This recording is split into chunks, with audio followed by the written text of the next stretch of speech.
Dan selamat datang kita ucapkan kepada guru kita Ustaz Nurul dan Silva. Pohon kurma tumbuh berjajar, buahnya manis penuh manfaat. Ilmu agama perlu dikejar agar hidup penuh berkah dan nikmat. Selanjutnya, mari kita dengarkan materi teologi pada hari ini dengan tema meneladani Nabi Ibrahim alaihissalam, mendidik generasi tauhid, membangun peradaban dunia, yang akan disampaikan oleh guru kita Ustaz Dr. Haji Urwatul Musto El Silva. Pada Ustaz kita silakan.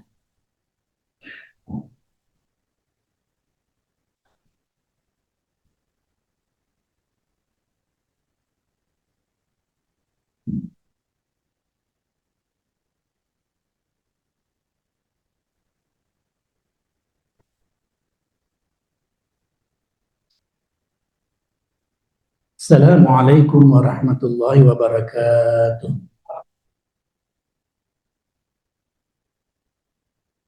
Innal hamdalillah nahmaduhu wa nasta'inuhu wa nastaghfiruhu wa nastahdihi wa na'udzu billahi min shururi anfusina wa min sayyiati a'malina. May yahdihillahu fala mudilla lahu wa may yudlilhu falan tajida lahu waliyyan mursyida.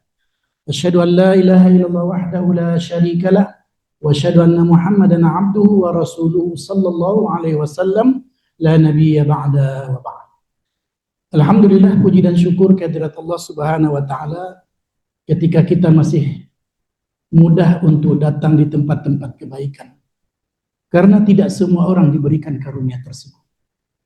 Alhamdulillah, puji dan syukur kehadirat Allah Subhanahu wa taala ketika kaki-kaki kita masih mudah dilangkahkan ke tempat-tempat kebaikan. Karena juga tidak semua orang diberikan karunia tersebut.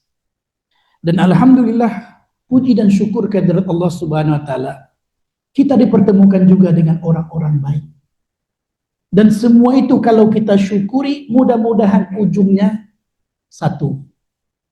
La in syakartum la azidannakum. Sungguh jika kalian syukuri, maka akan kutambah nikmatku kepada kalian. Ketika kaki-kaki ini mudah kita langkahkan ke tempat-tempat baik, mudah-mudahan kaki ini sampai di tempat yang paling baik, yaitu Ka'bah.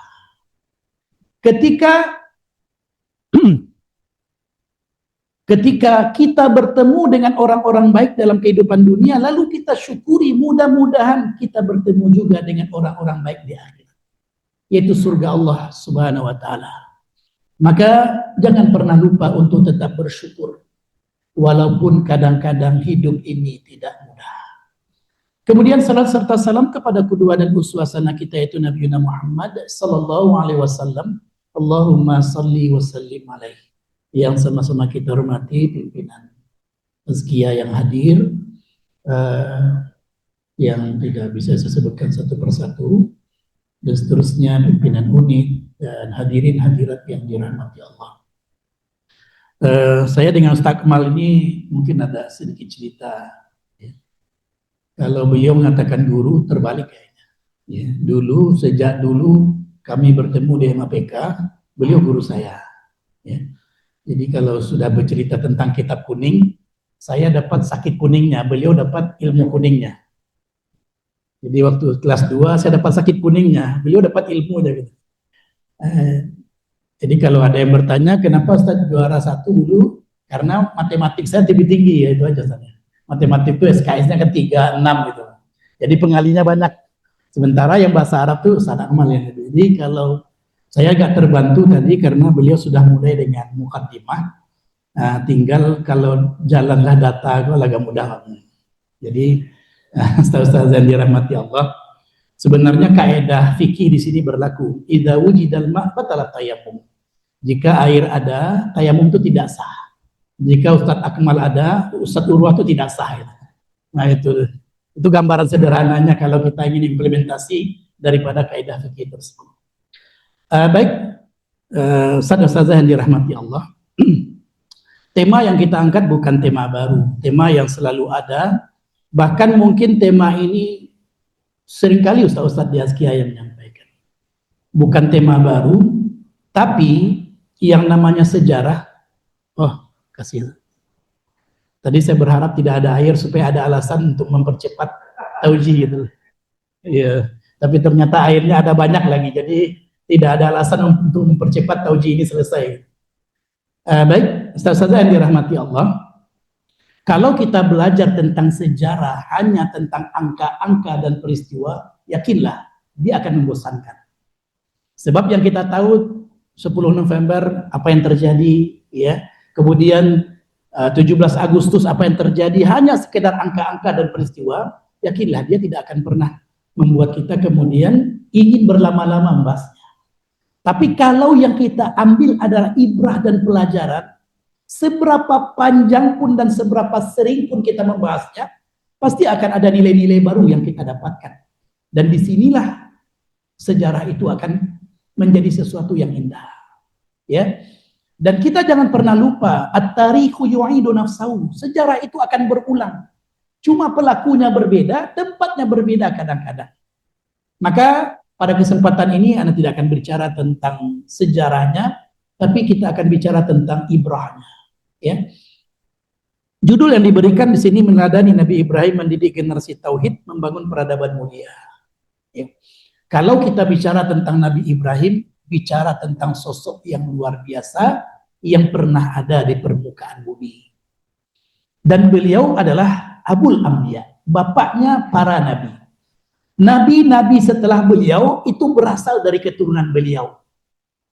Padahal kita tahu umur 80 tahun Nabi Ibrahim itu belum punya anak. Kira-kira Ustadz yang depan saya siapa yang paling tua umurnya? Ya, anggaplah kalau sudah 50 tahun ke atas masih ingin punya anak, Pak. Kalau sudah umur 50, padahal dalam sejarahnya, ya, padahal dalam sejarahnya Nabi Ibrahim itu umur 80 tahun belum punya anak. 80 tahun umur beliau belum punya anak. Bayangkan bagaimana kemudian Nabi Ibrahim alaihissalam selalu minta kepada Allah. Maka saya mengatakan kalau ingin belajar dengan Nabi Ibrahim jangan setengah-setengah. Ya. Belajar dari Nabi Ibrahim adalah bagaimana obsesi dalam kebaikan selalu hadir dalam kehidupan beliau. Kalau seandainya beliau meninggal sebagai seorang Ibrahim, berarti tidak ada masalah karena semua orang akan meninggal. Akan tetapi ketika beliau adalah pewaris kebaikan, tidak ada yang mewarisinya, khawatirnya kebaikan hanya berhenti sampai beliau. Maka beliau tetap berdoa kepada Allah Subhanahu wa taala. Doanya sama-sama kita ketahui karena ada dalam Al-Qur'an. Maka oleh karenanya inilah pesan yang perlu untuk kita ambil. Jadikan anak-anak kita pewaris kebaikan kita. Bukan hanya sekedar dia hadir dalam kehidupan, tapi juga dia mengisi kebaikan-kebaikan yang kita punyai. Maka yakinlah, walaupun kita meninggal, pahala tetap mengalir kepada kita. Karena kita di antara penyebab kebaikan anak-anak kita. Maka itu yang dikatakan bahwasanya ada 3 perkara yang akan tetap mengalir walaupun kita sudah meninggal dunia. Maka oleh karenanya ikhwah fillah rahimakumullah, sisi ini yang pertama, beliau digelari Abul Anbiya, bapaknya para nabi. Dan uniknya beliau dikaruniai anak 2 orang. Yang pertama Nabi Ismail terlebih dahulu, dan ini keyakinan kita, ya. Setelah itu Nabi Ishak. Nabi Ismail, ya, tempat di mana Makkah berada, maka Ka'bah itu dibangun oleh Nabi Ibrahim dengan Nabi Ismail. Maka jangan pernah lupakan sejarah. Sebab Nabi Ibrahim dengan Nabi Ishak membangun Masjidil Aqsa. Artinya 2 masjid mulia. Dan kebanyakan para nabi itu lahir dari keturunan, boleh dikatakan 95% nabi setelah, atau 99% lah kalau kita ingin katakan. Nabi setelah Nabi Ibrahim berasal dari keturunan Ishak. Hanya Nabi Muhammad SAW yang berasal dari keturunan Ismail. Maka ini diantara penyebab kenapa Yahudi itu irinya luar biasa dan tidak mau mengakui Nabi Muhammad, karena mereka berharap keturunan terakhir atau nabi terakhir yang ada itu keturunan daripada Ishak juga. Ya. Padahal kalaulah mereka mau mengevaluasi diri, justru Bani Israel adalah Ya, kaum yang banyak Nabi diturunkan kepada mereka dan paling mudah membunuh Nabi. Jadi kalau ada yang heran dan sangat heran, kenapa sekarang begitu mudah pembantaian oleh Israel, semua orang ya kemudian menghina, mencacinya, dia tetap tidak peduli, jangankan manusia.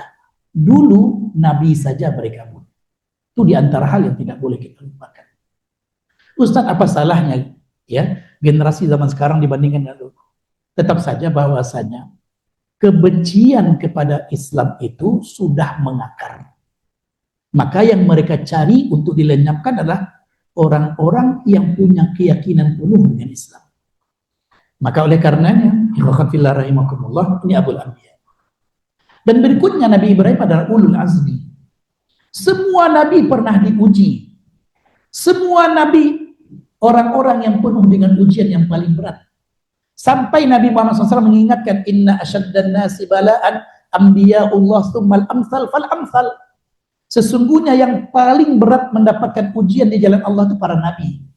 Kemudian orang yang seumpamanya, kemudian orang yang seumpamanya. Ini cara kita untuk menghibur diri di antaranya. Kalaulah ujian dalam kehidupan ini terasa berat di pundak kita, terasa berat di langkah kaki kita, terasa berat di kepala kita, maka mudah-mudahan itu karena kita termasuk yang terbaik di sisi Allah Subhanahu wa ta'ala. Lalu kemudian cara kita juga menghibur diri dan meningkatkan kualitas diri adalah kalaulah ujian yang Allah berikan itu banyak diberikan kepada para nabi, kemudian yang seumpamanya, kemudian yang seumpamanya, maka mudah-mudahan ini juga menjadi penguat bagi kita. Ujian itu akan mengantarkan kita kepada ketinggian. Pertanyaan saya kepada ustazah yang di belakang. Ustazah, kalau di waktu kuliah dulu suka matematik, dapat nilai bagus di matematik, lalu tidak suka sejarah, dapat nilai bagus di sejarah, mana yang paling suka? Nilai sejarah yang paling bagus atau nilai matematik yang paling bagus? Kalau kita suka matematik, sejak kecil kita nilai matematik bagus, biasa saja. Sebab sudah biasa. Tapi kalau seandainya ujian yang kita dapati nilainya paling bagus berada pada mata pelajaran yang tidak kita suka, biasanya bahagianya juga jauh lebih besar. Maka begitu juga, kalau ujian itu biasa kita hadapi dalam kehidupan, lalu kita lulus, maka mungkin yang kita rasakan biasa. Tapi kalau ada kesukaran hidup yang luar biasa, sampai rasanya kaki ini berat untuk melangkah, sampai rasanya pundak ini berat untuk memikul, sampai rasanya pikiran ini berat untuk berpikir, rasa-rasanya betul-betul beban yang luar biasa, lalu kita mampu melepasinya, mengatasinya, yakinlah kebahagiaan itu besar. Begitu juga tentang ujian dalam kehidupan. Ada orang diuji dengan harta biasa, tapi diuji dengan syahwat, jatuh. Ada orang diuji dengan syahwat biasa, tapi diuji dengan jabatan, jatuh. Ada orang diuji dengan syahwat jabatan biasa, tapi diuji dengan harta, jatuh. Maka masing-masing kita punya titik lemah. Jangan ukur kekuatan orang lain dengan kekuatan kita, karena masing-masing kita punya kemampuan yang berbeda. Oleh karenanya apa yang luar biasa, ketika kita diuji pada titik lemah kita, lalu kita berhasil, maka itu merupakan sesuatu yang luar biasa. Maka oleh karenanya, ikhwatan fillah rahimakumullah, Nabi Ibrahim itu inspiratif. Banyak menimbulkan inspirasi bagaimana mencari kebenaran dalam hidup. Bagaimana mencari kebenaran dalam hidup. Walaupun ceritanya tentang bagaimana beliau mencari, ya, dalam artinya keyakinan kepada Allah.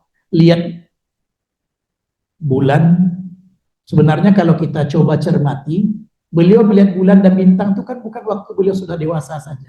Sejak kecil seperti itu gitu. Cuma Al-Quran mengajarkan kepada kita bagaimana cara berpikir Nabi Ibrahim untuk menumbuhkan keyakinan yang paling kuat dalam dirinya. Maka oleh karenanya, ikhwah fillah rahimahullah, yakinlah setiap kita punya cara Allah untuk menuntun kita. Tapi kadang-kadang kita sering lalai dan alfa. Kadang-kadang Allah menguji kita dengan kelahiran anak pertama. Tujuannya agar keyakinan kita kuat. Bagaimana anak pertama lahir yang pada waktu itu mungkin maisha kita biasa saja, namun dengan lahirnya anak, pintu rezeki Allah bukakan. Dan cobalah lihat, setiap anak lahir ada saja pintu rezeki yang Allah bukakan. Sebab kenapa? Setiap orang punya rezekinya masing-masing. Anak yang lahir itu punya membawa rezeki masing-masing. Maka dalam hal ini kita juga mesti yakin, sebagaimana Nabi Ibrahim dituntun oleh Allah untuk yakin, maka kita juga dituntun Allah untuk yakin. Cuma mungkin hasilnya tidak sama. Ada ujian-ujian dalam kehidupan kita.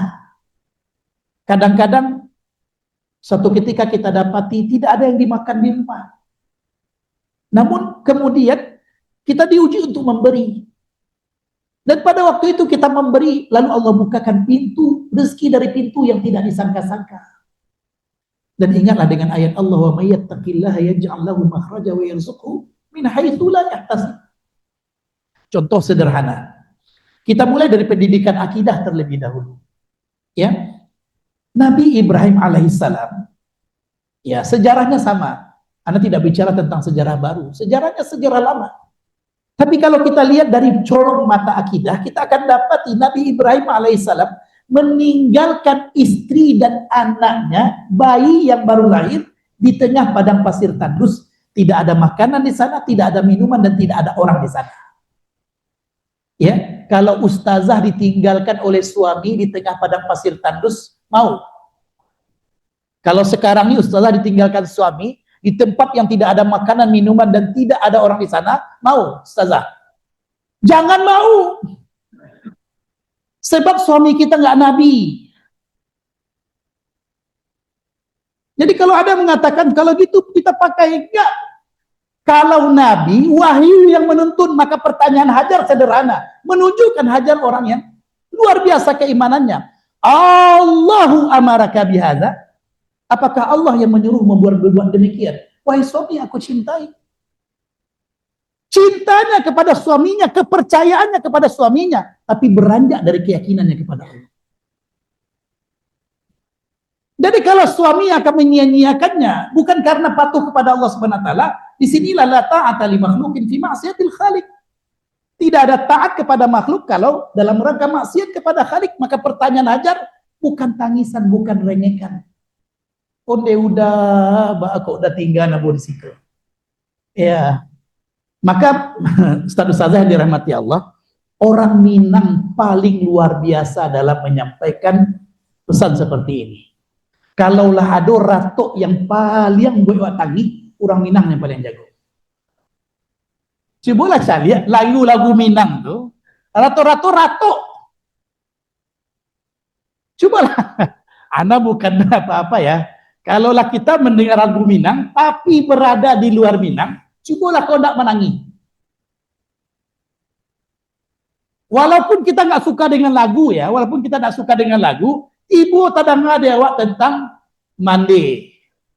Iya, mande o mande kanduang, gitu kan?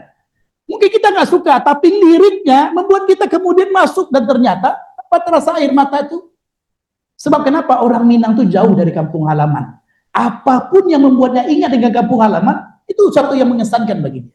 Baik, kita tinggalkan kampung halaman agak sebentar. Ikhwat fillah rahimakumullah, maka kita akan dapati pertanyaan Hajar sederhana. Itulah keyakinan keimanan. Allahu amaraka bihadza. Apakah Allah yang menyuruhmu berbuat demikian? Maka ini juga yang kita bawa dalam kehidupan kita. Kalau kaki ini letih melangkah ke masjid dalam rangka menyambut panggilan Allah, maka jangan pernah khawatir. Izan la yudayyi'an Allah. Ya, sesungguhnya Allah tidak akan pernah menyia-nyiakan kami. Ketika Nabi Ibrahim menganggukkan kepalanya, betul mengatakan iya, karena kata-kata tidak cukup kuat Nabi Ibrahim mengungkapkannya, hanya anggukan kepala karena begitu sedih. Coba bayangkan, Nabi Ibrahim diuji pada titik lemah beliau. Apa titik lemahnya? 80 tahun tidak punya anak, lahir anak, lalu diuji untuk meninggalkan anak yang ditunggu-tunggu di tengah padang pasir tandus. Ujian mana yang lebih berat pada waktu itu? Maka pada waktu itu, ikhwati fillah rahimakumullah, ungkapan Hajar luar biasa. Idzan la yudayyi'an Allah. Kalau boleh saya mengatakan, kalau ada yang punya khat, ya bagus khatnya, di antara Ustaz Akmal. Ustaz Akmal ini bagus khatnya. Jadi beliau diam-diam sebenarnya khatat. Ya. Minta tolong buat idzan la yudayyi'an. Idzan la yudayyi'an Allah. Kalau itu perintah Allah, niscaya Allah tidak akan menyia-nyiakan kami. Kalau membesarkan anak itu perintah Allah, yakinlah Allah tidak akan pernah menyia-nyiakan kita. Walau kadang suami yang kita cintai lebih dulu ajalnya datang daripada kita.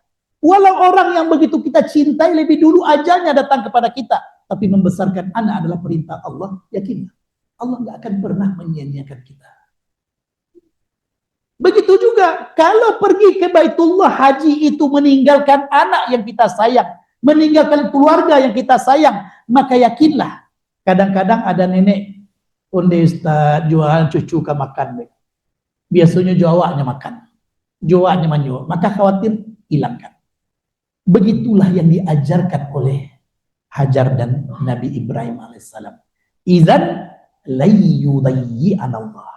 Kalau itu perintah Allah, yakinlah Allah tidak akan pernah menyia-nyiakan kami. Maka ini poin berikutnya. Begitu juga, ya. Kalau ada orang tua yang berangkat menunaikan ibadah haji, maka ingatlah sebelum menitipkannya kepada manusia, apakah ketua regu, ketua rombongan, ya, ketua kloter dan seterusnya, titipkan pertama kali kepada Allah.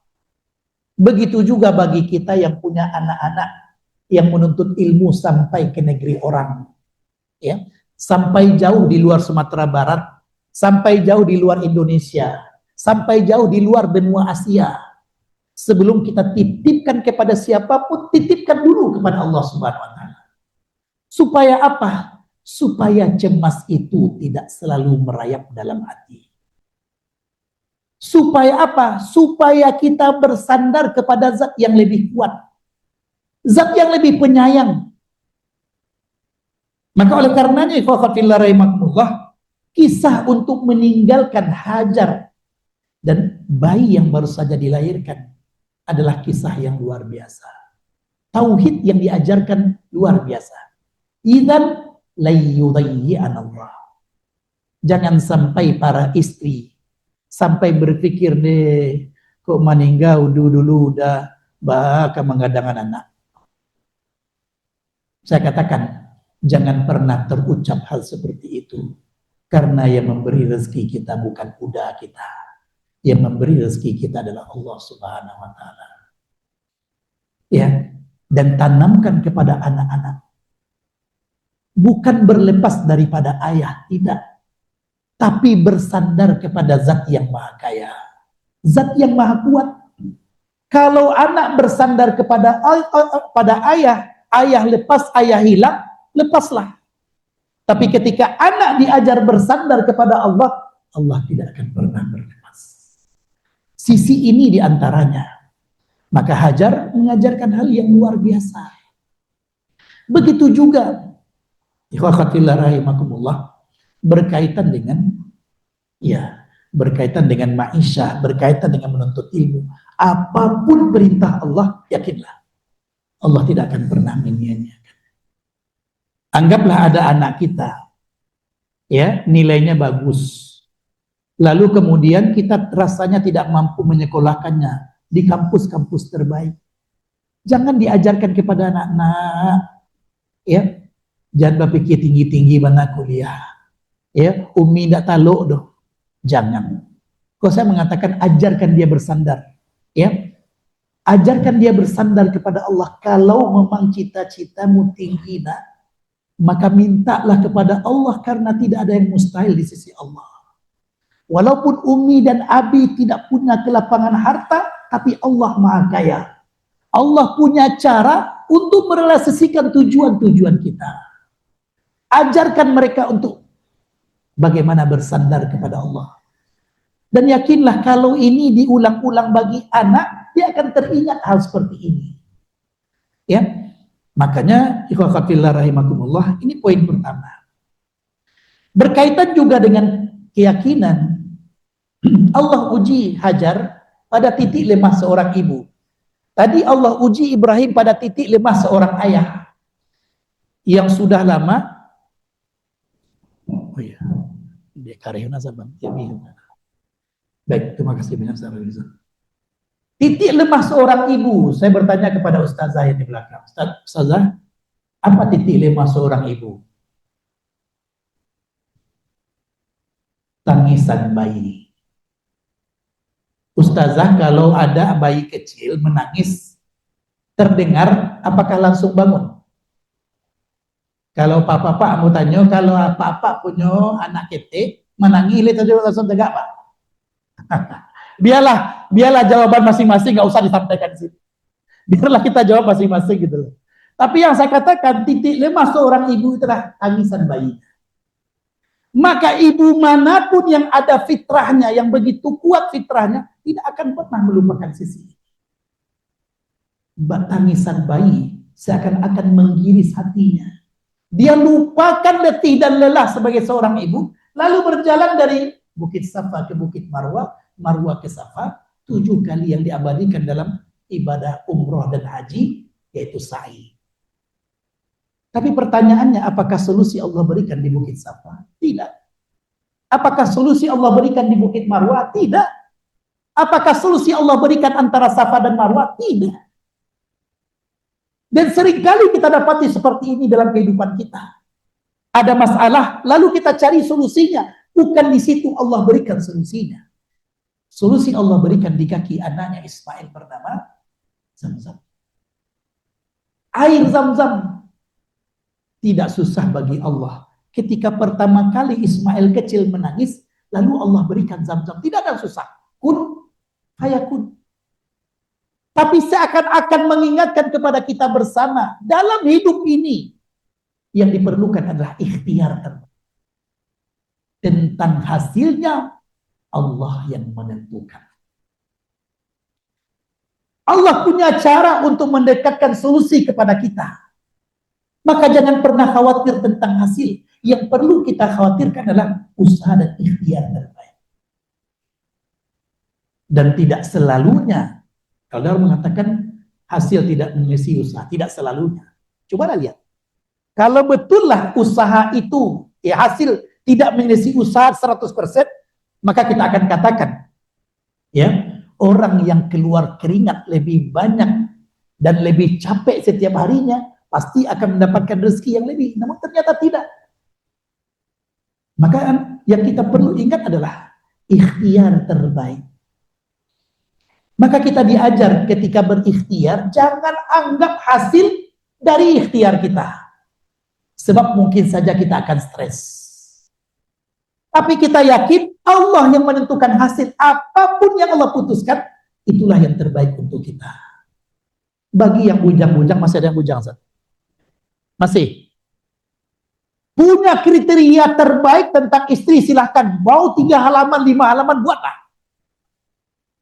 Buatlah, silakan. Tapi jangan ingat bahwasanya yang kita buat kriteria itulah yang kita dapatkan. Karena Allah punya cara untuk mendekatkan jodoh kita kepada kita.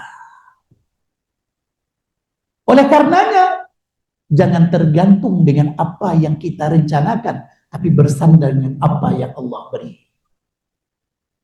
Maka oleh karenanya, ikhwata fillah rahimakumullah, ya, saya tidak melarang ya yang ikhwah lalu membuat kriteria yang luar biasa tentang istri idaman.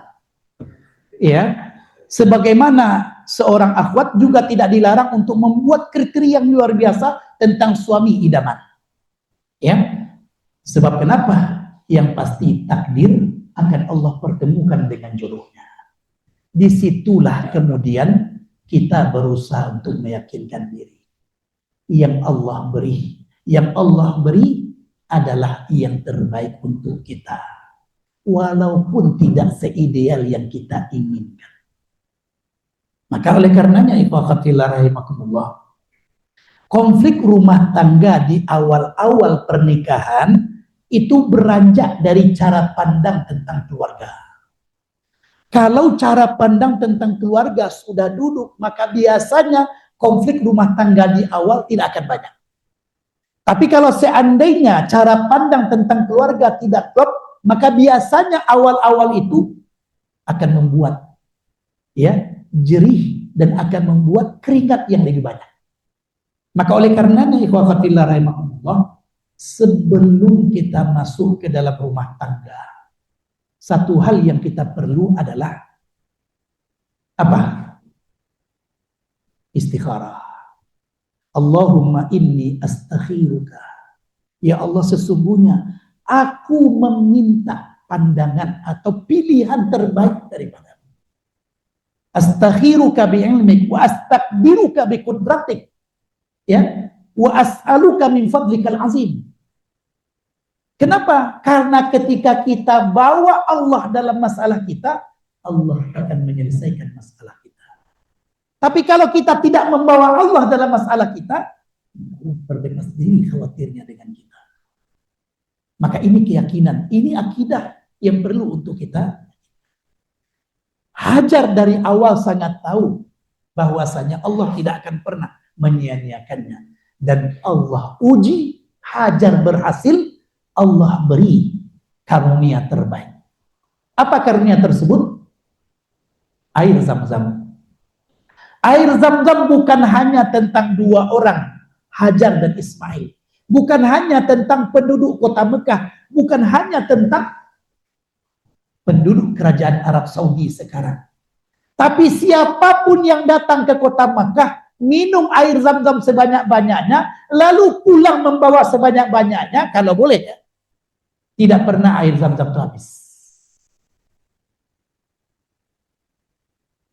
Ada yang punya PDAM di rumahnya, pernah mati airnya? Pernah. Padahal apa yang kurang daripada Padang? Airnya banyak. Kalau kita bicara tentang Mekah, air di bawah itu gak ada. Tapi air Zam-Zam luar biasa. Maka di sini, di samping Allah ajarkan tentang keyakinan, Allah juga ajarkan tentang keberkahan. Maka ikhwanatillah rahimakumullah, para ustaz dan ustazah dirahmati Allah, usahakanlah berkah Allah itu hadir di rumah tangga. Berkah Allah itu hadir di tempat-tempat kerja. Berkah Allah itu hadir dalam interaksi sama kita. Kalau Allah berkahi, yakinlah yang sedikit akan terasa cukup, apatah lagi banyak. Maka para ustaz dan ustazah yang dirahmati Allah, ini berkaitan dengan pendidikan akidah. Berkah itu luar biasa. Kalau harta yang ditinggalkan orang tua itu berkah, walaupun sedikit, pasti akan cukup untuk anak-anak. Di daerah Kalawi ke atas ini, ya saya nggak usah sebutkan, ada bapak dulu, meninggalnya lebih awal. Dia punya anak 7. Dia kerja di Pemko, meninggal lebih awal. Istri tidak kerja. Tapi bapak itu satu hal, suka pemberi. Kalau ada orang susah, nagih. Bahkan kalaupun ada pitih untuk orang rumah, ada orang susah jalan, jaga dulu. Sampai berang emak beliau. Tapi satu hal yang luar biasa. 7 anaknya, ketika beliau meninggal, hanya 2 yang kuliah pada waktu itu. Tapi ternyata, dan istrinya, maka saya katakan, ketika Allah berikan keberkahan, yakinlah, cukup. Ada saja cara Allah nanti untuk menggantinya dengan sesuatu yang lain. Maka kita sebagai ayah jangan pernah khawatirkan bagaimana anak-anak kita nantinya. Bagaimana mereka nantinya dengan kehidupan mereka. Mereka punya kehidupan masing-masing. Tapi yang perlu kita ajarkan, bagaimana mereka mandiri dalam kehidupan. Bagaimana mereka yakin dengan Allah Subhanahu wa Ta'ala. Sebab sebagaimana kita dahulunya juga seperti itu, anak kita juga akan diharapkan. Maka oleh karenanya, ikhwatillah rahimakumullah, ini juga diajarkan oleh Nabi Ibrahim yang luar biasa. kepada anaknya Ismail dan juga kepada anak beliau Ishak. Saya tidak tahu ya dalam konteks ini. Dulu kalau setahu saya paling cepat dari Mekah itu yang berada Ka'bah di Mekah, lalu ke Baitullah Al-Maqdis itu di Palestina, itu jarak perjalanan tempuh 3 bulan. Paling cepat mungkin 1 bulan. Ya. Itu berapa lama Nabi Ibrahim bersama keluarganya. Tapi jangan jadikan sebagainya. Oh, kita nanti tinggalkan aja lah istri. Nabi Ibrahim juga meninggalkan istri. Bukan itu poinnya. Maka saya katakan jangan itu poinnya. Poinnya adalah ketika Nabi Ibrahim meninggalkan anaknya dengan penuh keimanan di tempat kebaikan, maka anak-anak itu akan ada dalam kebaikan. Dan satu hal, dan ini mesti dihindari dalam kehidupan rumah tangga. Jangan biasakan ayah atau ibu menyebutkan keburukan pasangan di depan anak. Jangan pernah. Siapa di antara kita yang tidak kurang? Ada. Tapi jangan pernah sampaikan kepada anak hal positif tentang ayahnya, supaya di depan mata anak, ayah adalah seseorang yang luar biasa. Sebab kalau anak mengatakan ayahnya luar biasa, dan ayah juga kemudian memberikan teladan, maka di mata anak itu adalah sosok yang luar biasa. Tapi kalau seandainya yang diberikan kepada anak tentang kelemahannya yang diingat oleh anak titik lemah, maka yang lain adalah anak-anak yang mengabaikan orang tua.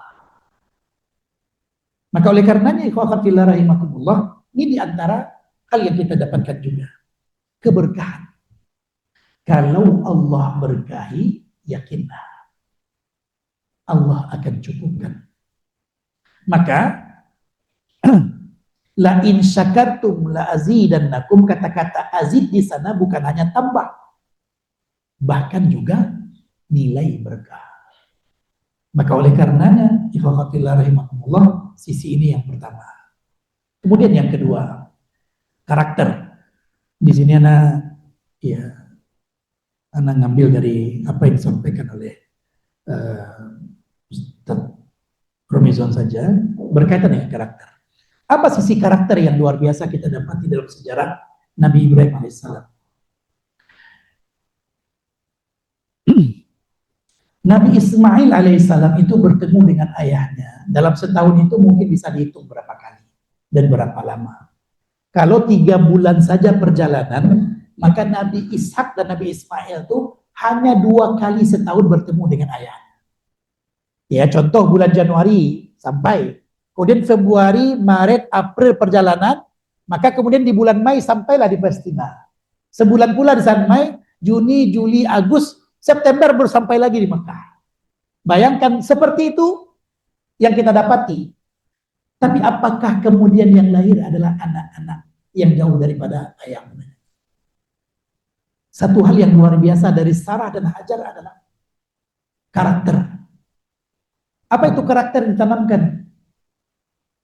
Walaupun ada kekurangan seorang ayah, akan tetapi yang perlu ditumbuhkan kepada seorang anak adalah ayah luar biasa. Walaupun ada kekurangan seorang ibu, tapi yang ditampilkan oleh seorang ayah adalah ibu yang luar biasa. Kalau ada sesuatu yang membuat istri tidak senang dengan suaminya, jaga jangan sampai di depan anak itu keluar. Maka minta maaf anak katakan, kenapa keluarga broken home itu punya saham dalam masalah-masalah ke depan, terutama dalam rumah tangga, karena apa yang mereka nampak ada dalam memori mereka. Maka oleh karenanya, ikhwatillah rahimakumullah, sisi ini juga, kalau seandainya ada masalah, tutuplah pintu, kemudian sampaikanlah baik-baik antara berdua. Ya, tidak akan pernah ada pasangan yang sempurna. Sebagaimana kita juga tidak akan pernah sempurna. Maka oleh karenanya, Satu hal yang akhirnya kemudian terjadi adalah sikap birrul walidain. Ishak dan Ismail ada sikap yang luar biasa. Dan birrul walidain itu adalah berkah. Lihatlah dalam hidup. Kalau ada anak yang luar biasa kepada orang tuanya, lihatlah bagaimana Allah memberikan rezeki untuknya. Banyak contoh kita ambil secara umum, ya, yang sekarang ini mungkin ada di antaranya ya. Contoh pemilik Basko. Walaupun ini sebenarnya contoh umum dalam konteks kita nggak tahu tentang kelebihan, tapi dengan orang tua, dengan ibu, beliau luar biasa. Ya, kalau mungkin lewat di Instagram kita cerita sederhananya, ya yang saya tahu, beliau pernah berhadapan dengan presiden waktu itu, sudah ada jadwal dengan menteri, tapi ternyata mendengar ibunya sakit, langsung dipesannya tiket pulang. Ya. Maka Anda katakan, itu apabila rahimahullah, para ustaz dan ustaz saya dirahmati Allah. Birrul walidain bukan dikatakan manis. Birrul walidain itu dalam sikap nampaknya. Ya. Kalau saya contoh sederhananya adalah, tapi ini sederhana sekali, mungkin yang ada yang lebih bagus daripada ini. Siapapun, dalam kondisi apapun, kalau orang tua nelfon, saya pasti akan angkat. Walaupun sekarang orang tua saya dua-duanya sudah meninggal. Ya, walau saya bertemu dengan rektor sekalipun, walau saya sedang ceramah sekalipun, nampak orang tua nelfon, saya akan berhenti. Sebab itu hak mereka untuk didengar. Hak untuk mereka kemudian, walaupun saya mengatakan, minta maaf lagi ceramah. Orang tua juga paham. Artinya apa? Ini kita belajar. Kalau saya kadang-kadang miris, bagaimana seorang suami tidak pandai menempatkan antara dia dengan istri dengan orang tua. Kalau di sisi ini saja suami tidak pandai bersikap, dia tidak akan pernah mendapatkan berkah dari orang tua. Kalau di sisi ini saja istri tidak pandai bersikap, dia tidak akan pernah juga mendapatkan berkah dari orang tua. Betul ada hadis, kalaulah ada seseorang yang aku suruh untuk sujud kepada yang lain, maka akan suruh seorang istri untuk sujud kepada suaminya, walaupun tidak pernah dilakukan oleh Nabi, tidak pernah disuruh oleh Nabi. Tapi begitulah keutamaan suami. Tapi jangan sampai dibandingkan dengan orang tua. Seakan-akan kalau suami sudah ada, apapun dikatakan suami, lalu orang tua tidak ada sama sekali. Nggak akan pernah di kolong langit ini ada orang yang melebihi orang tua. Maka suami terbaik adalah menjadikan istrinya anak terbaik bagi orang tuanya. Istri terbaik adalah menjadikan suaminya anak terbaik untuk orang tuanya. Kalau begitu cara pikir kita, yakinlah keluarga kita akan berkah. Keluarga kita akan dijaga oleh Allah Subhanahu wa taala. Karena sikap kita kepada orang tua adalah sikap terbaik. Tapi kalau seorang istri membatasi suaminya untuk berbuat baik kepada orang tuanya, Allah cabut keberkahan itu dalam kehidupannya. Kalau nggak percaya, buktikan. Tidak ada satupun orang yang kemudian berbuat durhaka pada orang tuanya, kecuali Allah tunjukkan di dunia. Maka berbakti pada orang tua itu kewajiban kita bersama. Jangan sampai di kepala kemudian kalau suami sudah mau berarti tidak ada lagi orang tua. Tidak ada di kolong langit ini. Kalau ada perintah Allah, maka perintah yang pertama itu ibadah kepada Allah, dan yang kedua itulah berbakti pada orang tua. Kalau ada larangan Allah dalam Al-Quran, dalam hadis, maka larang pertama itu adalah larang mempersekutukan Allah, dan kedua itu larangan berbuat durhaka pada orang tua. Coba lihat. Maka sikap terbaik adalah jadikan pasangan hidup kita anak terbaik bagi orang tuanya. Kalau suami sudah menunjukkan dia menginginkan istrinya menjadi anak terbaik bagi orang tuanya, maka istri juga berbuat sama, yakinlah banyak kenikmatan hidup yang akan kita rasakan. Tapi kalau sebaliknya yang terjadi, bagaimana perasaan suami ketika orang yang paling dia sayang berbenturan antara dua-duanya? Dia sayang pada orang tuanya, dia sayang pada istrinya, namun kemudian, dan ini ujian di ranah Minang. Ujian di ranah Minang di antara yang paling besar adalah menantu dengan mertua. Maka Anda katakan dalam konteks rumah tangga Islam ini didudukan lebih awal. Supaya apa? Supaya istri dan suami pandai menjadikan pasangan hidupnya sebagai pasangan anak terbaik bagi orang tuanya. Ini sampai jam berapa, Ustaz? Panjang mana itu? Lamun Ustaz aja kan? Baby, ya aman. Amin Ustaz.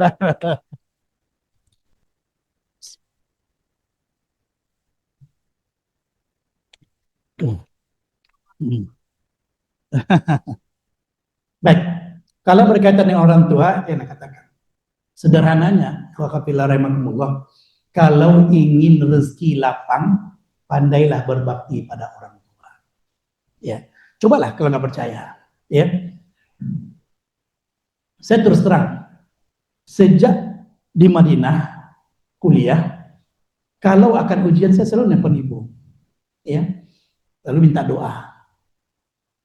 Sejak menikah saya tidak pernah menyampaikan kesusahan apa hidup pada orang tua, tapi saya hanya minta doa saja. Sebab kenapa? Doa orang tua untuk anaknya doa yang makbul. Dan ini ikatan. Ustadz, kalau ada orang tua kita nggak soleh-soleh sangat, apakah doanya makbul untuk anak? Ibarat konteksnya orang tua kepada anak.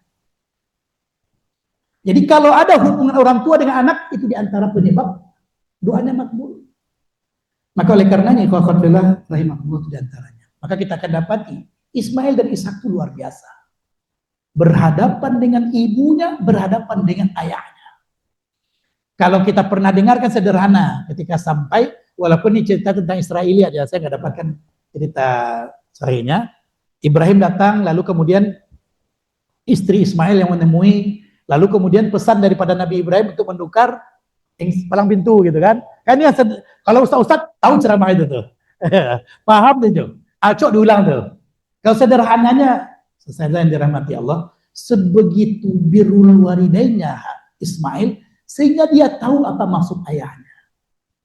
Maka saya katakan tadi, ya, yang berikutnya yang keduanya ternyata disuruh untuk dalam palang pintu tetap. Artinya apa?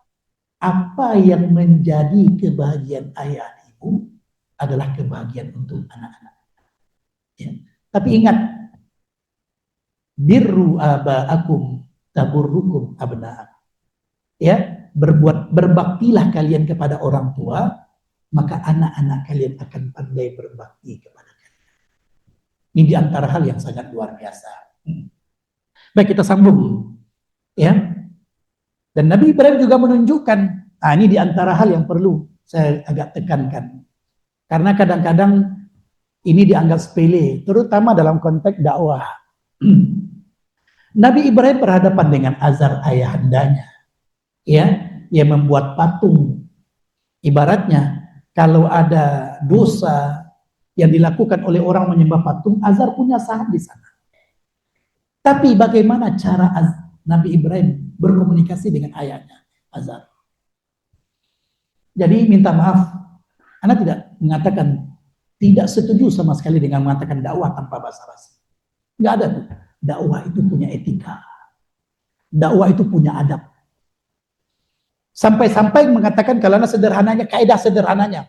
Kalau setelah kita mempelajari Islam, lalu sikap kita kepada orang tua kasar, yakinlah ajarannya salah. Setelah kita belajar Islam, lalu sikap kita kepada orang tua menjadi lebih kasar, yakinlah itu di antara tanda salahnya ajaran yang kita. Sebab kenapa? Kita akan belajar bagaimana Nabi Muhammad SAW ketika beliau mendidik Mus'ab bin Umair. Mus'ab bin Umair itu anak yang paling taat kepada ibunya sebelum Islam datang. Lalu kemudian Islam datang, ibu sangat tahu dengan kelemahan Mus'ab bin Umair. Mus'ab bin Umair itu anak yang paling taat kepada ibunya. Semua orang Mekah tahu. Lalu ibunya mencoba untuk meruntuhkan keyakinan Mus'ab bin Umair melalui cinta kepada ibu. Ibunya tidak mau makan kecuali kalau Mus'ab bin Umair kembali ke ajaran nenek moyangnya. Tapi apa jawaban Mus'ab bin Umair? Ya, disinilah kita belajar adab. Jangan sampai minta maaf. Kita mendapati orang tua salah, lalu kita bicara seakan-akan kita bicara dengan orang biasa.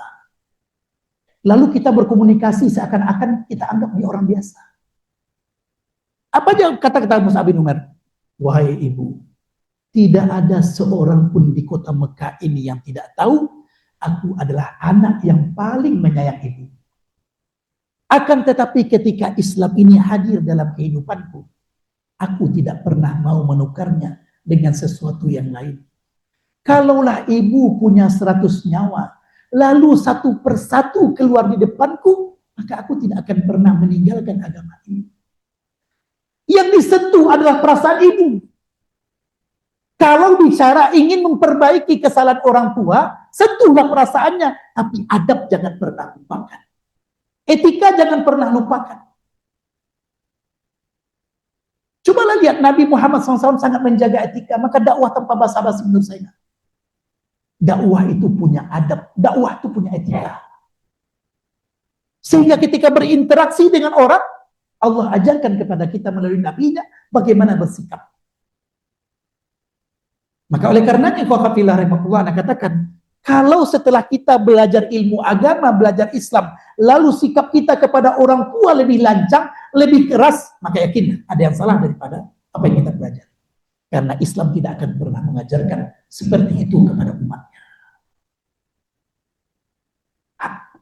Apa yang kurang daripada kekurangan azar? Azar itu pembuat patung. Tapi lihatlah bagaimana Nabi Ibrahim alaihissalam berdakwah kepada ayahandanya. Begitulah adab. Maka oleh karenanya ikhwafillah rahimakumullah, begitu juga adab dengan sesama. Islam itu sangat mengutamakan bagaimana adab sesama. Dan ini diantara hal yang diwujudkan juga. Berikutnya, karena waktu juga batasi, mudah-mudahan 20 menit sebelum waktu berakhir kita tanya jawab. Ya, insya Allah para ustadz ustazah yang bertanya, nanti Ustadz Akmal yang jawab. Ya. Dan karakter berikutnya, sikohnya hajar. Dan sikohnya sarah. Ya. Minta maaf kalau sini poin ini agak sedikit mengganggu ustazah nantinya. Ya. Ikhwafillah rahimahullah, sikohnya hajar itu luar biasa. Ya. Dan sikohnya sarah itu juga luar biasa.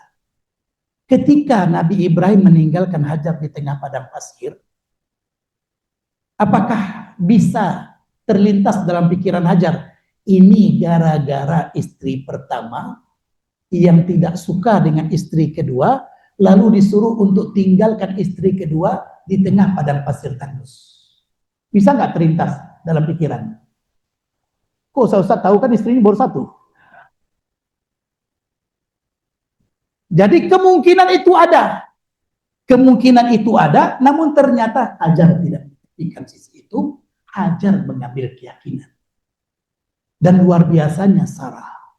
Ya, Sarah istri yang bersama dengan Nabi Ibrahim alaihissalam dari awal. Tahu dengan duka, suka yang dilalui oleh seorang Nabi. Ya, dan Hajar luar biasa ketika beliau hamil, beliau tutupi kehamilannya dengan stagen. Ada yang dari Jawa? Ada ya? Stagen Jawa itu tahu ya? Kain yang mengikat perut seorang ibu ketika dia hamil, betul ya?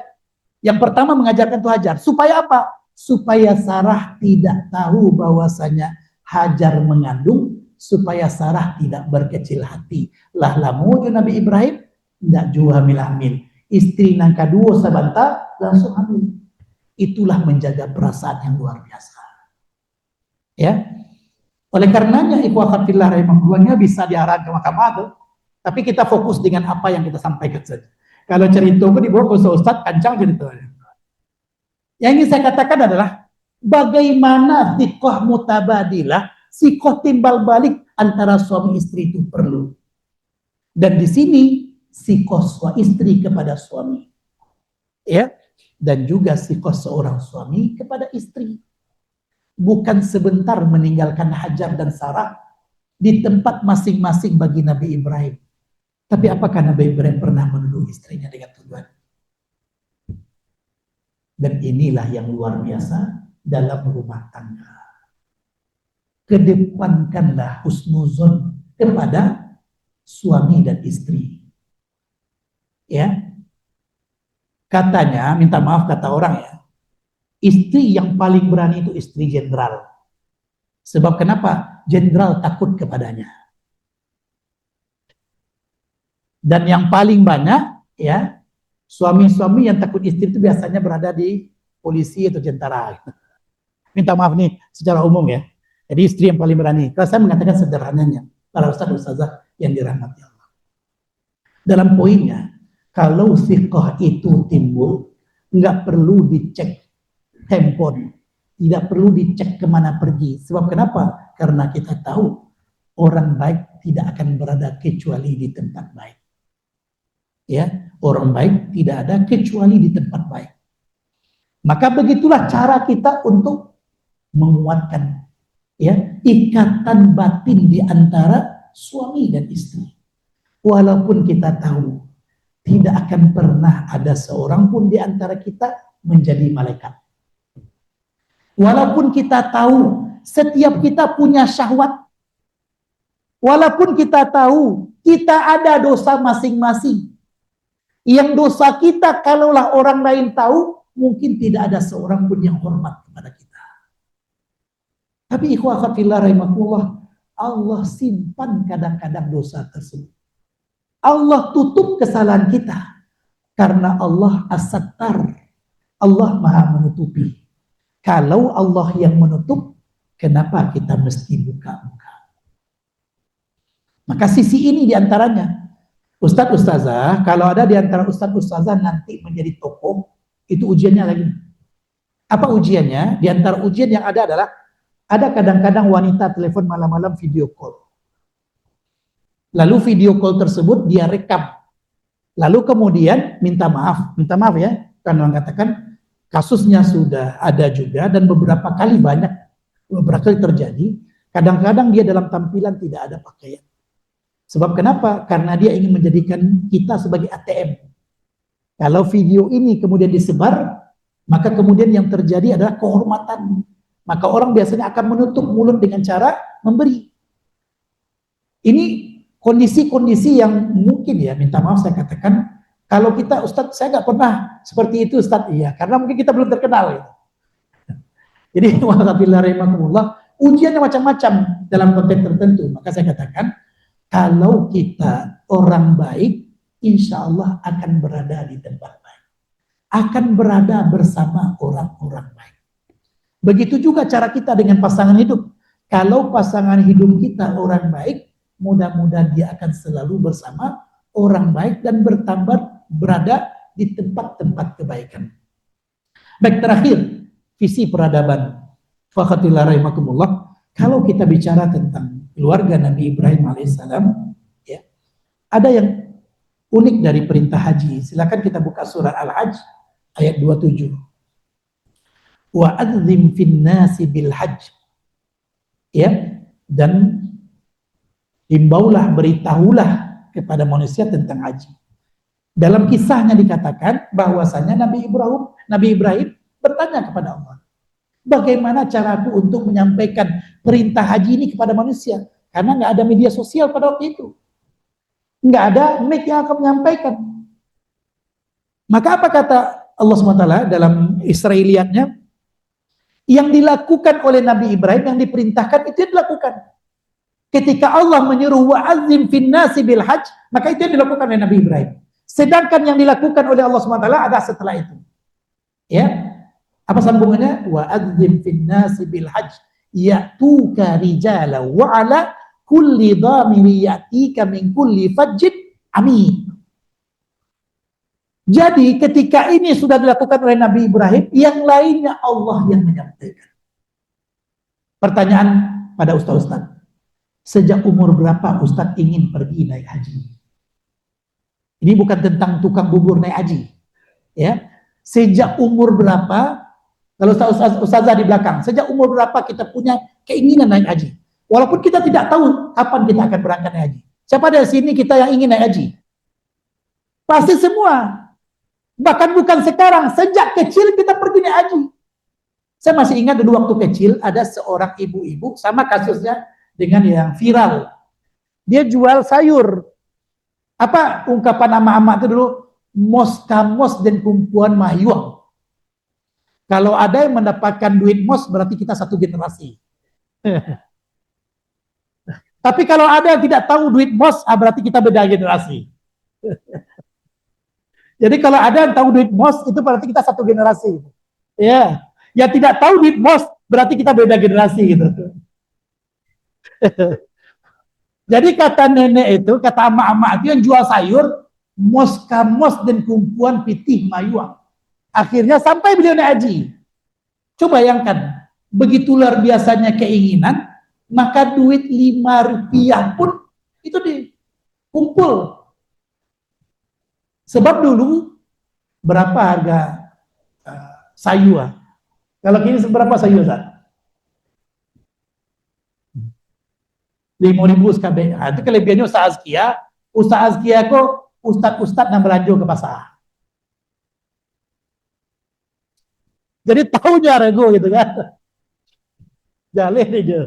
Baik, kita sambung. Jadi wa'azin fin nasi, ya, tugas yang perlu dilakukan oleh Nabi Ibrahim adalah menyeru manusia untuk haji. Sedangkan yang lainnya, dan ini peradaban luar biasa. Coba lihat sekarang. Bagi ustadz-ustazah yang sudah mendaftar haji, lalu bertanya ustadz, lai ke kue wa bekonnya haji 10 tahun lai. Insya Allah mulai 2030, ya insya Allah ya, mulai 2030 jumlah jemaah haji itu akan meningkat 2 kali lipat oleh. Sebab kenapa? Proyek sekarang visi 2030-nya Saudi membuat jumlah jemaah haji yang ada di Masjidil Haram dengan Arafah, Muzdalifah, Mina itu jauh lebih banyak. Ya. Maka sekarang dulu ada Mina Jadid namanya. Apa itu Mina Jadid? Mina Jadid karena tidak mampu lagi Mina itu menampung jemaah haji, maka dibukalah lahan baru.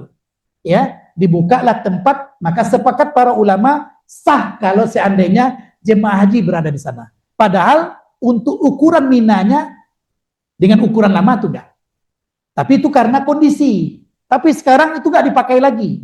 Sebab kenapa? Saudi sekarang membuat di Mina itu, ya, kalau seandainya musala ini berapa, kalau tidur Ustaz, berapa daya tampungnya Ustaz? Agak 50 atau 100 lah ya. 100 paling banyak lah. Karena memang derek dia, 100. Apa yang dilakukan Saudi? Tempat yang seharusnya bisa untuk 100 orang, dinaik tingkatkan menjadi 4 tingkat. Maka 100 orang mungkin akan menjadi 80. Sebab kenapa? Karena bangunan dan seterusnya. 8 kali 4, 320. 3 kali lipat. Maka sekarang Mina itu banyak apartemen-apartemen baru. Yang hanya dipakai 4 hari. Tanggal 10, 11, 12, 13. Tapi haji itu luar biasa. Kalau ada ustadz-ustazah mau jualan waktu haji. Sebab jualan waktu haji itu hanya sebulan, tapi bisa menutupi pengeluaran 1 tahun. Iya, coba nggak percaya. Dulu kawan saya, terkenal beliau sekarang anggota dewan di Sumut. Itu apa yang dilakukannya? Menjual teh, kemudian membuat cukur rambut ketika haji. Ini mahasiswa ya, mahasiswa dibawalah tempat air, dibawalah teh, kemudian setelah itu buat cukur. Jadi pendapatannya itu sama dengan penghasilan kami, beasiswa kami setahun. Nah itu luar biasanya. Jadi jangan sampai sekarang cita-cita berubah, sekarang guru Azkia nanti jadi pengusaha. Gitu. Baik, habis waktunya. Ada satu lagi tapi cukup lah. Karena kita bukan menyelesaikan kurikulum, kita ya ada 20 menit untuk tanya jawab, sehingga nanti kalau ada ustadz-ustazah yang ingin menambahkan atau juga ada yang ingin bertanya, dipersilakan. Mudah-mudahan ada yang bisa kita ambil dalam ya visi peradaban yang di sini adalah Nabi Ibrahim lahirnya ya sebelum Masehi. Tapi abad 20 sekarang luar biasa. Ya, apa yang beliau wariskan dikenang selalu. Maka ini yang juga perlu untuk kita lakukan. Walau ajal telah mendahului kita, tapi ada jejak kebaikan yang selalu dirasakan orang. Ya, contoh di lama sama Ustaz Yelvi dulu, ya, Majawa sabantanya tapi langsung ke sana. Jadi ustazah yang dirahmati Allah sama juga dengan ustazah. Ya, saya kalau bertemu dengan wali murid Azkia, di antara ditanyakan ustazah, Ustadz masih ada ustazah tuh di Azkia. Ada orang Azkia tanya aja gitu kan. Ya, so kenapa? Ada momen kebaikan ustazah yang terasa bagi orang tua itu menjadi kenangan yang luar biasa. Kalau kita bisa merekam untuk 1 orang, 2 orang, mudah-mudahan kita bisa merekap untuk banyak orang. Mungkin itu saja. Silakan kalau ada pertanyaan dari Ustaz Azza. Wallah, bisa silakan.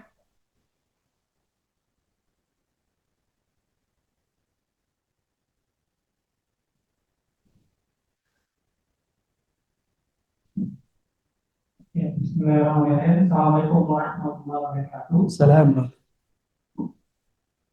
Iya, Namanya Ustaz? nama Khairul Almi dari Universitas. Ya, Pak.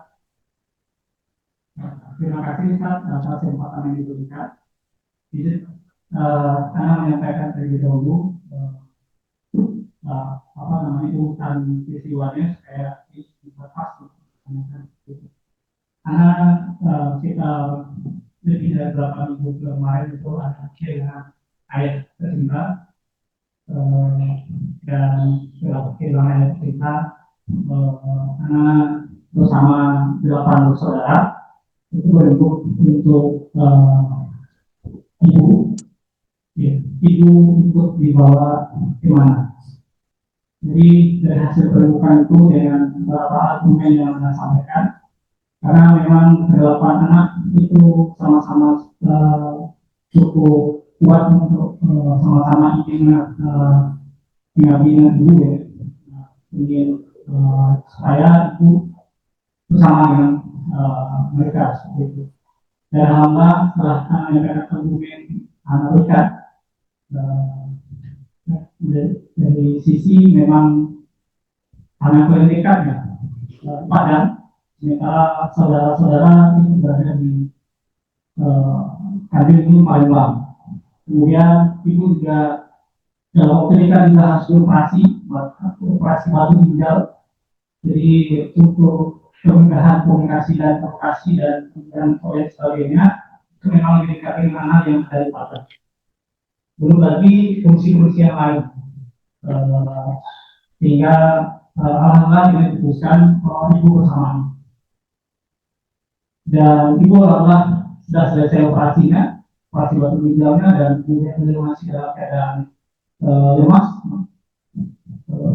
Dan saya pikir ini akan baik-baik saja. Jadi benar apa yang saya sampaikan bahwasanya ada cobaan yang anak hadapi, dan ini memang mohon doanya ya seperti yang saya tahu sampaikan terima antara orang tua yang istri, ibu kandung anak dan istri, yang dimana istilahnya juga keadaannya juga berat. Istri mengidap asam lambung, sehingga memang apa yang bisa anak lakukan di rumah anak kerjakan, ya di satu sisi anak sekarang juga merawat ibu yang juga baru selesai operasi, dan itu juga berat. Dan perhatian anak mungkin karena perhatian anak yang terlalu berlebihan mungkin dengan ibu di dalam rumah, sehingga mungkin kalau menurut mungkin dari pihak laki-laki, dari kacamata laki itu suatu hal yang wajar, tapi dari kacamata istri dan sebagainya, kalau boleh anak ambil satu kata mewakili itu pikir dulu. Yang anak tidak menyadari mungkin padanya itu adalah bukan anak sendiri. Nah, sehingga memang sekarang itu anak upayakan untuk berupaya untuk sekarang, karena memang terkadang yang pikir masalah sepele saja, misal seperti soal rasa masakan, ya, atau soal perhatian yang lebih. Itu hal-hal seperti itu yang saya pun bisa menjadi problem.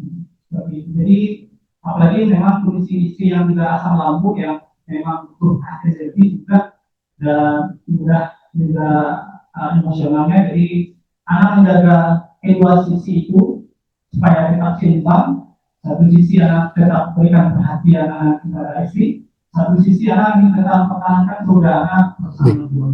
Mungkin mohon doa yang besar dan mohon doa kalau saya. Assalamualaikum. Assalamualaikum warahmatullahi wabarakatuh. Baik, jazakallah khair. Khair Rawi. Silakan, ada yang lain?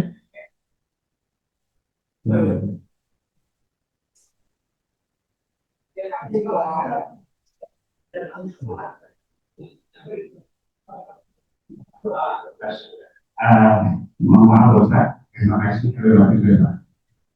Ada Sama Pak, namo Pak, supaya kau dan walaupun saya sudah kenal Pak. di Universitas ya.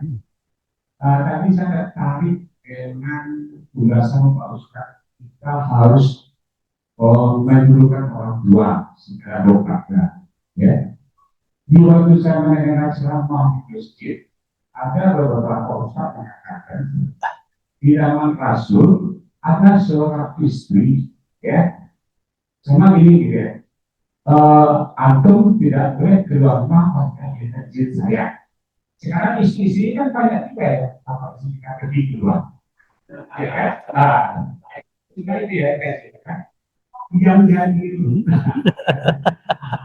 jadi pertanyaan kita Pak Ustaz. Di zaman Rasul itu istri yang tanpa izin dari suami itu sudah mendunia. Jadi tidak relevan antara karena tidak berbakti kepada orang tua, menurut kepada orang tua, tapi di sisi lain kita harus menerima istri suami. Nanti yang pertama, yang kedua, bagaimana dengan istri yang sekarang tidak mendengar perintah suaminya itu? Terima kasih. Kayaknya pertanyaan sebenarnya pertanyaan kedua gitu. Pertama itu bukan Ibu aja. Baik, Ibu ada pertanyaan Bu, silakan Bu. Ada Bu pertanyaan? Baik, cukup ya. Kalau nggak ada kita jawab dulu. Baik, ada. Silakan, silakan Bu.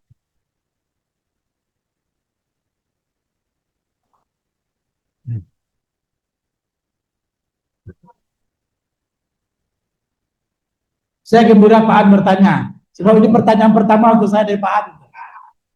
Silakan Bu, silakan. Afwan, nggak kelihatan. Ayo, oke, silakan.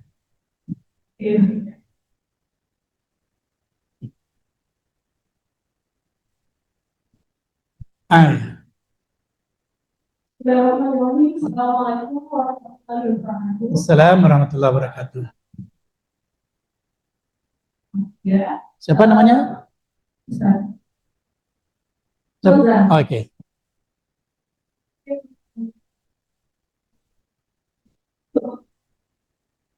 Maju dikit Bu, dia mungkin nggak dapat ini. Ini bertanya berkaitan dengan cobaan dari Ustaz. Pertanyaan pertama itu, apakah ada tanda-tanda Ustaz kalau misalnya kita menghadapi cobaan itu apakah menjalannya dengan baik atau tidak? Itu yang pertama. Kemudian yang kedua, apakah ketika kita setelah mendapatkan cobaan kemudian ada lagi cobaan berikutnya itu ada bahwa kita sebelumnya belum lulus ujian itu Ustaz? Atau memang itu ada bahwa Allah memang benar-benar sayang dengan kita gitu.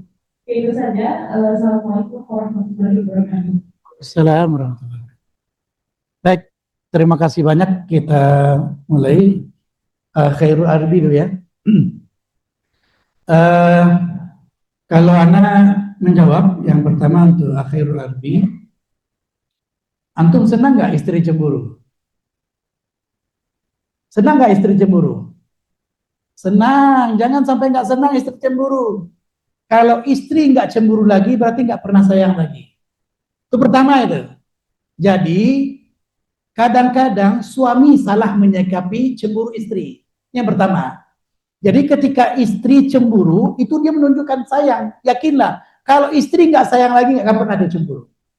Itu yang pertama. Jadi, cuma cara wanita menunjukkan sayangnya, itu beda dengan cara laki-laki menunjukkan sayangnya. Tapi dua-duanya ingin perhatian. Nah, maka sisi ini yang pertama. Jadi bahagialah Khairul Arbi berada di antara dua wanita yang menyayanginya. Yang pertama itu. Cuma cara menunjukkannya beda gitu loh. Jadi kalau istri nggak cemburu itu patut curiga itu. Cuma caranya, kalau berkaitan dengan cara, itu berkaitan dengan teknis. Jadi kadang-kadang suami salah sikap. Suami salah sikap memarahi istri, akhirnya istri mundur dari rasa sayangnya. Jadi bukan dia marahi, sebab kenapa? Kalau dia marahi berarti suami memarahi istri sayang kepada dia. Maka yang perlu dilakukan adalah, maka sisi ini, Nabi itu sering dengan istrinya itu, ya minta maaf kalau kita baca bagaimana gurauan Nabi dengan istri. Jadi jangan serius-serius sekali dengan istri, Khairul Ardi. Ya, jadi kalau ada istri cemburu, ya, dia minta maaf. Ada kisah Nabi Muhammad SAW dengan para sahabat, istri di belakang Aisyah. Lalu kemudian pecahlah piring. Kalau misalnya ustaz-ustaz nih, kawan dekat datang, tiba-tiba istri berang-berang di belakang, apa yang dilakukan? Pai ke belakang, berang. Apa yang dilakukan Nabi? Nabi senyum lalu bilang sama sahabatnya, gharrat ummukum. Ibu kalian lagi cemburu. Jangan pernah membuat masalah gitu loh.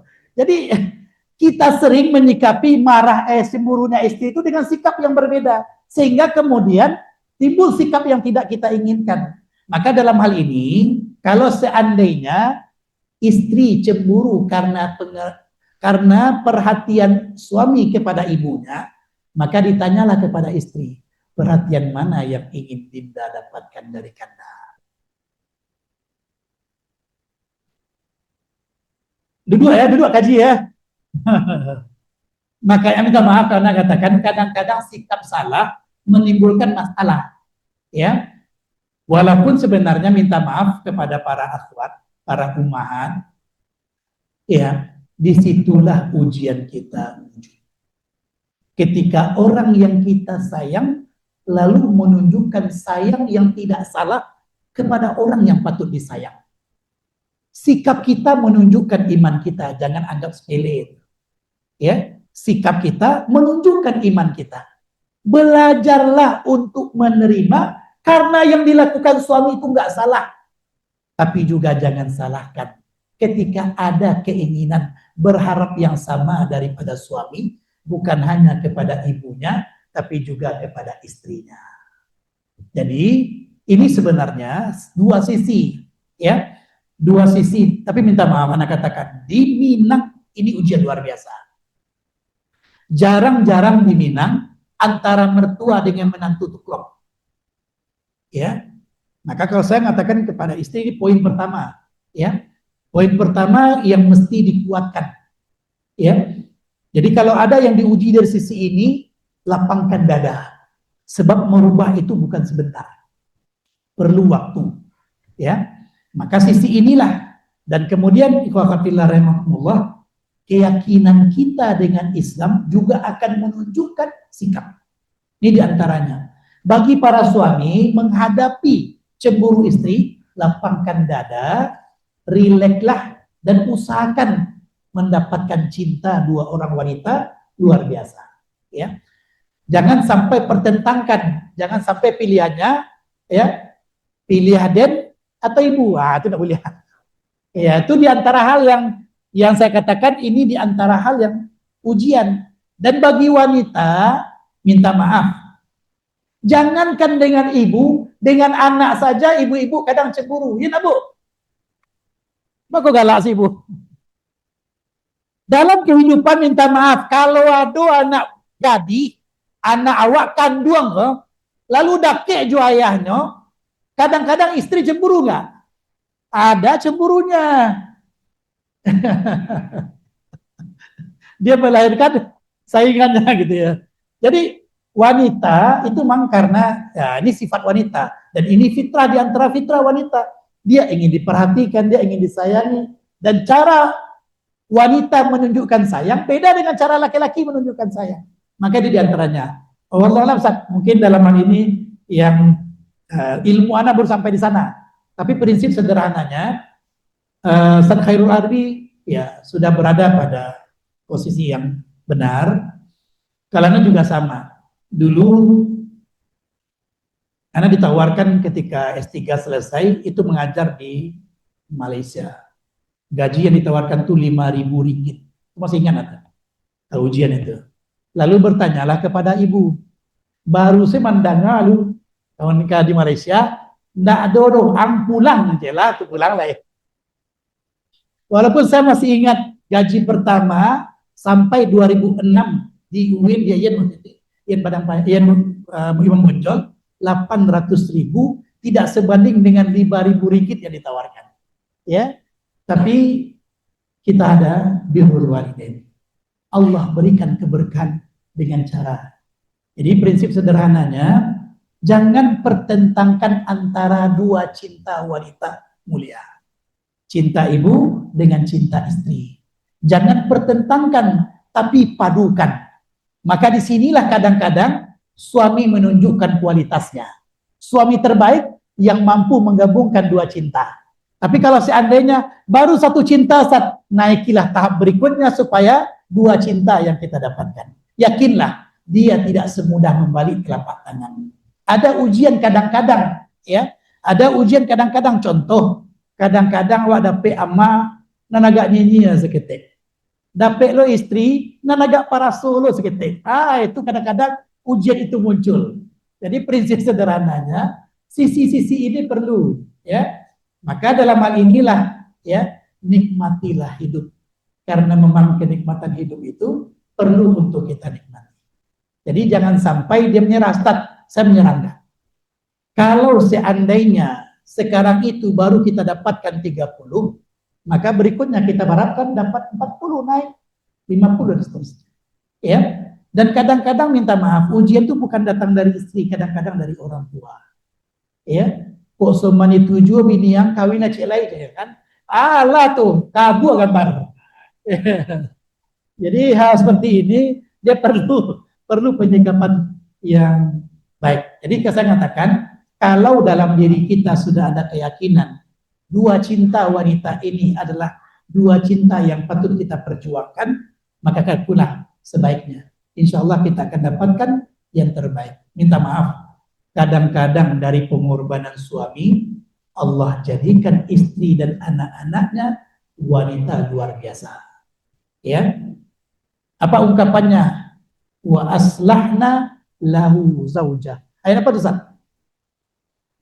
Satri? Wa aslahna lahu zaujah. Baik, nanti kita bahas. Yang berikutnya apaan? Nah, ini saya bahas yang mukadimah dulu, Pak, ya. Cerita ini yang sampai kepada kita tentang seorang wanita, seorang istri pada zaman Nabi, dikatakan oleh suaminya jangan keluar rumah, lalu ayah atau ibunya meninggal, lalu dia tidak keluar, maka dikatakan dia mendapatkan surga. Itu cerita Abu Yambui. Cerita lama kaji, ya, tidak tahu siapa wanitanya dan tidak tahu siapa sahabatnya, ya. Walaupun kaidah sederhananya, minta maaf saya katakan, kalau dia punya dasar riwayat yang jelas ada pada zaman Nabi, kita ambil dia sebagai hukum, karena itu termasuk sunnah yang didiamkan oleh Nabi. Ya, persetujuan. Tapi cerita ini tidak dikenal siapa namanya, siapa nama suaminya di kalangan sahabat. Ya, jadi kalau ada riwayat yang menunjukkan, minta maaf, mungkin Anda yang kurang baca, setelah Anda lihat tidak kita dapati cerita tersebut. Tapi cerita itu masyhur di kalangan para penceramah. Diambil dari satu kitab yang sangat terkenal. Dan kitab ini hati-hati para penceramah. Supaya tidak semua yang ada di kitab tersebut lalu kita sampaikan. Apa nama kitabnya? Durratun Nasihin. Ya, Durratun Nasihin itu artinya, durrah itu artinya permata. Ya, permata bagi orang yang beri nasihat. Ya, setelah diteliti oleh para ulama, 60% lebih hadisnya tuh lemah bahkan palsu. Cuma kita nggak bisa menghakimi satu persatu. Tapi Anda katakan cerita tadi, kalaulah betul baru kita ambil sebagai ibrah. Yang kedua, di sini ada titik lemahnya. Ini berkaitan dengan orang tua. Maka Anda katakan dalam hal ini orang tua itu tidak akan pernah bisa dikalahkan oleh suami atau istri. Tetap orang tua tuh lebih. Cuma dia bukan diletakkan nomor 2. Setelah itu baru istri, enggak juga. Dia sama-sama pertama. Kemudian kondisi zaman sekarang. Tapi ingat, hak suami kepada istri itu jelas. Enggak bisa enggak bisa atas nama kemajuan zaman lalu kita katakan itu kan zaman lama, dan zaman kini enggak. Yang namanya suami punya hak. Minta maaf kalau mengatakan Walaupun gaji istri jauh lebih banyak daripada suami, akan tetapi qawwam tetap suami. Maka Anda katakan kepada para suami, jangan pernah mau menjadi dayus dalam hidup keluarga. Jangan pernah mau menjadi penakut dalam kehidupan keluarga. Apa itu maksud penakut di sini? Bukan takut pada istri, takut kita bahwasanya kita tidak mampu menjadi qawwam dalam rumah tangga. Maka kalau anak pribadi minta maaf, ya, dulu syarat anak ketika menikah istri itu tidak kerja. So kenapa? Anak sendiri insya Allah mampu untuk menghidupi rumah tangga. Bukan masalah kerjanya, tapi dalam konteks sekarang calon suami juga sama. Kadang-kadang ada kriteria, contohnya kriteria laki yang ikhwanya istri kerja. Sementara dia belum kerja, alasannya kalau kurang-kurang nak, beko kan dia menambah. Ya, kalau ndak karajona, sekurang-kurangnya dah boleh barasok. Saya katakan, Anda sudah meletakkan diri Anda pada tempat yang tidak semestinya. Laki-laki itu qawwam. Ya, di antara satu hal yang mesti dimiliki seorang laki-laki, dia adalah kepala rumah tangga. Segala masalah rumah tangga, dia yang pertama untuk menyelesaikannya. Dia yang pertama bertanggung jawab. Sedangkan istri sifatnya membantu. Maka ketika membantu, maka berikanlah hak penghormatan. Jadi bukan salah kalau seandainya ya istri bekerja, suami bekerja. Tapi saya punya kaidah, saya tidak pernah bertanya berapa gaji istri. Dan saya tidak pernah minta berapa istri beri. Sebab bagi saya rumah tangga tanggung jawab saya bagi suami. Kalau kita punya komitmen seperti ini, yakinlah Allah akan kuatkan kaki-kaki kita. Walaupun tidak selalunya kita kuat. Ya, sebab kenapa? Azam tekad pertama kali itu akan menunjukkan bahwasanya ini jati diri kita. Baik, jadi setelah ini jangan berkelahi pula istri suami ya. Nah, saya hanya mengatakan suami mesti menjadi qawwam. Istri membantu suami, tapi suami mesti meletakkan penghormatan kepada istri.